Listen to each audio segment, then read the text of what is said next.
plodín horenia. Pozri, Maťo. Hasiči ako prvý použili vysokotlaký prúd. Vysokotlaký prúd na likvidáciu, ktorý máte možnosť vidieť. Krásna pena už nám ide.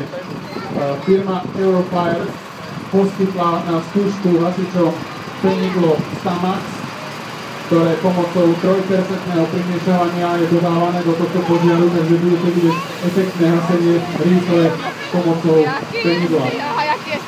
Vidíte, aký hasič už bielý, takže krásna pena sa nám tu rozvinula, takže vidíte okamžite po požiari.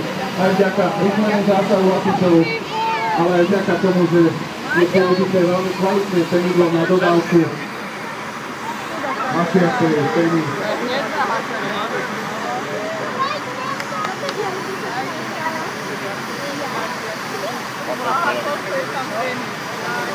A čo hovoríte, paráda, ne? Paráda. Takže jedná sa o plne syntetické penidlo, ktoré môžu hasiči používať až do teploty minus 15 stupňov Celzia. Na pravej strane pomocou C-prúdu hasiči aplikujú tzv. Strednú penu a vždy k toplotlách je pena dodávaná len čisto ako zmáčadlo.